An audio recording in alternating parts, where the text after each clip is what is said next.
तिलक तराजू और तलवार इनको मारो जूते चार। नहीं, हम लोग जूता खाने वाले लोग थे। कहे तो भाई वीरेंद्र की 15% वाला को जहाँ जाना है जाए। भाई वीरेंद्र कौन होते हैं कहने? उनकी औकात है क्या हमको भेजने की? यूजीसी का जो विरोध हो रहा था वो सही था। यूजीसी का विरोध चार जीते हैं, आगे वो भी नजर नहीं आएंगे। तो और जनता इन लोगों को बढ़िया से धो रही है। आईपी गुप्ता से सॉरी भी बुलवा लिया आप। नमस्कार, स्वराज पोस्ट देख रहे हैं आप। मेरा नाम है अनिकेत पाठक। आज विधानसभा में ब्राह्मणवाद शब्द का जिक्र किया गया, उसके बाद हुआ बहुत सारा हंगामा। मिथिलेश तिवारी जी हमारे साथ में, वो भी इस मामले में बोल रहे थे। बहुत गुस्सा में आप नजर आ रहे थे, क्या कहा गया था वहां पर? देखिए, बिहार की राजनीति में एक वो भी दौर था जब कहा जाता भूरा बाल साफ करो, उसमें भी हम ही टारगेट में थे। जब एक समय याद होगा आपको, कहा जाता था तिलक तराजू और तलवार इनको मारो जूते चार। नहीं, हम लोग जूता खाने वाले लोग थे, कहा जाता था। और यह दौर हम लोगों ने देखा है। जिसको सम्मान देना चाहिए, हम मांगते क्या है? ना हम आरक्षण मांगते हैं, ना हम किसी से पैसा मांगते हैं, हम सम्मान मांगते हैं। इनके पास सम्मान के दो शब्द भी नहीं है। और आज उन्होंने सदन में जिस प्रकार से कहा, तो हमने तो विरोध किया ही। सदन के अधिकांश सदस्य जो ब्राह्मण जाति से नहीं बिलोंग करते थे, वो भी खड़े हुए। अध्यक्ष ने कहा कि हटा दीजिए। और माननीय अध्यक्ष जी ने, माननीय सदन के अध्यक्ष जी ने इस शब्द को ही डिलीट कर दिया। कहा कि नहीं, ये कार्यवाही का हिस्सा नहीं बनेगा। लेकिन मैं आपके माध्यम से उनसे पूछना चाहता हूं, जो माननीय सदस्य इस बात पर व्याख्यान दे रहे थे, ज्ञान बांट रहे थे, हम क्या चाहते हैं? हम तो चाहते हैं धर्म की जय हो, अधर्म का नाश हो, प्राणियों में सद्भावना हो और विश्व का कल्याण हो। उन लोगों का कहना है कि यूजीसी हम तो कभी अपने कल्याण की बात ही नहीं करते। हम तो विश्व के कल्याण की बात करते हैं, विश्व बंधुत्व की बात करते।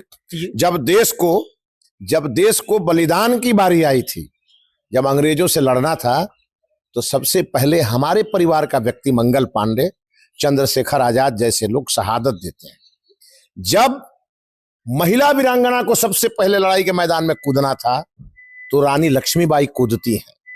जब भ्रष्ट शासक को हटाकर और प्राचीन भारत का सबसे बड़ा साम्राज्य स्थापित करना था, तो धनानंद से का क्या विरोध करके और हमारे पंडित चाणक्य ने सड़क से उठा करके चंद्रगुप्त मौर्य स्थापित किया। लेकिन तो हम हमेशा समाज के लिए जीने वाले लोग। वो लोग ब्राह्मणवाद का जिक्र करने लगते हैं कि झाड़ू बांधा जाता था। वो लोग अज्ञानी है, वो अज्ञानी है, इसीलिए कोने में है विधानसभा में, इसीलिए कोने में है। दो चार जीते हैं, आगे वो भी नजर नहीं आएंगे। और जनता इन लोगों को बढ़िया से धो रही है। तो यूजीसी का जो विरोध हो रहा था वो सही था। यूजीसी का विरोध जो कोर्ट ने कहा। एक बात बताइए, this is the contempt of court. जो मामला सुप्रीम कोर्ट खुद देख रही है, उस पे जो ये ज्ञान बांट रहे हैं, मैं मानता हूं ये माननीय सुप्रीम कोर्ट का कंटेम्प्ट है। एक बार इंतजार करिए ना कि माननीय सुप्रीम कोर्ट का निर्णय क्या आता है। उन्होंने तो रोक दिया। अभी बताइए, देश के प्रधानमंत्री कोई ब्राह्मण है नहीं, गृह मंत्री ब्राह्मण है नहीं, शिक्षा मंत्री ब्राह्मण है नहीं, फिर ब्राह्मणवाद कहां से नजर आ रहा है इनको? आज बिहार में मुख्यमंत्री 20 साल से नीतीश जी हैं, उसके पहले 15 साल से लालू यादव थे। यहां ब्राह्मण कहां है पिछले 35-36 साल से? तो हम क्या करें? मैंने कश्मीरी पंडित बन जाए? कहे तो भाई वीरेंद्र की 15% वाला को जहां जाना है जाए। भाई वीरेंद्र कौन होते हैं कहने? उनकी औकात है क्या हमको भेजने की? उनको औकात नहीं है भाई वीरेंद्र को हमको भेजने की। कौन नहीं जानता है? देखे तो कॉल रिकॉर्डिंग। वो क्या मानेंगे? हम बोले, उसके बाद जवाब दे पाए हैं।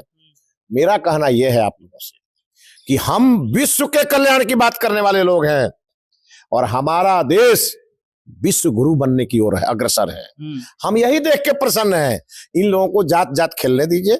और ये बिहार है, यहाँ की जाति ही नहीं है। इसीलिए मेरा आग्रह होगा, आप सब मीडिया के बंधुओं से भी मुद्दे पर डिस्कशन करिए, मुद्दे के विषय को न्यूज में चलाइए। आलोक जी को आप कहे कि दिल पर हाथ रख करके बोल दीजिए कि ऐसा नहीं होता था। आलोक जी को हमने ये भी कहा, अब तो बिहार में लव कुश का राज चल रहा है, एक वो अकेले बचे हुए हैं उधर। लव कुश का राज है। लव कुश कौन थे? प्रभु श्री राम के वंशज थे। तो आज मुख्यमंत्री जो है वो लव हैं और गृह मंत्री कुश हैं।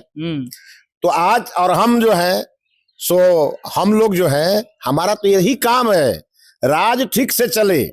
हम सत्ता के नियंत्रक हैं, चाहते हैं राज, कोई भी राजनीति बिना नीति के नहीं हो। तो इसीलिए हम गुरु वशिष्ठ के खानदान के लोग हैं। हमारा काम है सत्ता को नियंत्रित रखना, जो सत्ता पथभ्रष्ट होगा उसको हम उखाड़ फेंकेंगे। आईपी गुप्ता से सॉरी भी बुलवा लिया आप। आईपी गुप्ता ने क्या मैं कहूं, इधर है कि उधर? उन्होंने विषय तो ठीक ही उठाया, वो कभी इधर होते हैं कभी उधर होते हैं, विषय तो ठीक ही उठाया, लेकिन वो सदन से उठा के गायब हो गए न्यूज में बने रहने के लिए। आपको क्रॉस करते हुए चले गए। उनको गंभीरता से अपनी बात को रखनी चाहिए थी। देखिए, गंभीरता से बात को रखनी चाहिए थी, और जिस तरह की बात कही जा रही थी सदन के अंदर, उस पर क्या कुछ कहते हुए मिथिलेश तिवारी नजर आ रहे थे। हमने आपको सुनाया। तमाम सारे अपडेट के लिए आप इसी तरह स्वराज पोस्ट से जुड़े रहिए। यूट्यूब पर देख रहे हैं, हमारे चैनल को सब्सक्राइब कर लीजिए, फेसबुक देख रहे हैं, फेसबुक को लाइक कर लीजिए। धन्यवाद, नमस्कार।